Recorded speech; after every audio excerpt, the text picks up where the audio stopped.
Hi, my name is Julian Gomez. And my name is Matthew Frere. Mi nombre es Isabela.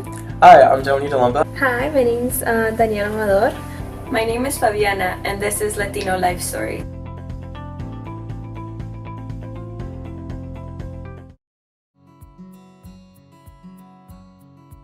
Both of my parents are from El Salvador. They came to the United States in the 90s after the Civil War in El Salvador, and they've been in Arlington ever since.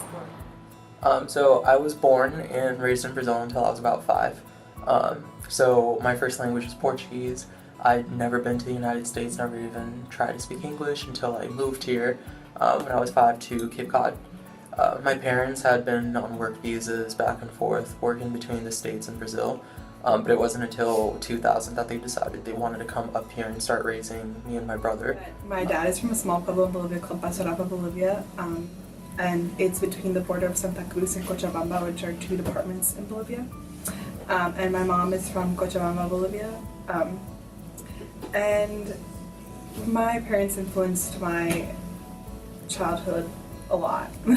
So I think I experienced a culture shock coming from Ecuador to here, with the biggest factor being that here I had 0 family, and over there I had all my cousins, my aunts, like huge family gatherings all the time. And so when you come here, the biggest culture shock for us and my family was like the solitude. Nací en Miami, Florida. A los 3 años mi mamá nos llevó a vivir a Perú, y digo nos porque tengo un hermano mellizo, lo que acá se conoce como fraternal twin. Entonces mi mamá nos llevó a mi hermano y a mí a vivir a Estados Unidos, a vivir a Perú, y nos educó allá en Perú, nos criamos en Perú, y ella es madre soltera. So I grew up in Colombia, and I left Colombia when I was 10 years old due to the situation with the cartels. All the wars were just too much, and it affected my family, my country, and so in hopes of looking for better opportunities, we decided to emigrate and go to America. And at first we landed in Florida. My mom had to, of course, get her papers, and we became legal after a little while. But it was just very difficult to transition from going to Colombia to a different country, learning a new language. But in the end, I'm finally here at the University of Richmond, and after all the sacrifice and everything, it's a little better now. Growing up, since I spoke English better, I was just better friends with the white kids. And I was, like the only Latina girl on my soccer team, and like the only Latina girl on like the staff of my newspaper at school, and just like things like that. But I didn't ever really notice it. Like I was just used to it because it was always that way. And then it was like especially a problem when I was in middle school, but some of the other Latino kids would come up to me and say things like, hey, like, you're not white, right? Like, why are you trying to act like them? Like, you're not one of them. And that was, like, really confusing to me because I didn't understand, like, why they were telling me that, because to me, I didn't feel like I was trying to be white or, like, not trying to be a Latina. I was just, like, doing things that I enjoyed and, like, excelling academically, and I didn't understand why that, like, was something that was, like, frowned upon. I kind of realized that, like, I don't have to be like pigeonholed in somewhere, and I can just kind of do things that I like to do in a way that I like to do them. I definitely have felt the need to assimilate growing up. I remember when I was 7, one of my neighbors told their son that the son couldn't play with me in the neighborhood because I was an immigrant, and immigrants took too many jobs away from people, so that that racism was there, and I wasn't able to even hang out with the people in my neighborhood. So experiencing things like that, then it promoted me to speak English better, so that I wouldn't have to deal with that. I kind of want to shock people sometimes, letting them know that I can speak English like this, but also let them know that it's not my first language. I never really felt the need to assimilate because it was kind of just like this like thing of like, you don't need to be like everyone else because you have your own culture and it's super cool, and like embrace it. Like when I was in like schools that had only white people, and were schools that there was like a distinct like bad feeling toward people who were of color, I think that I definitely did assimilate, and it was at a time that I didn't really know what it meant to assimilate. I didn't know like the connotations. I didn't know about like colonialization and stuff like that. But once I opened my eyes to it here by like taking LIS classes and learning more about it, I realized that that wasn't who I wanted to be. So I think that even if it does make it a little bit harder, I think that now I know the history behind everything, and I know that it's worth it not to assimilate.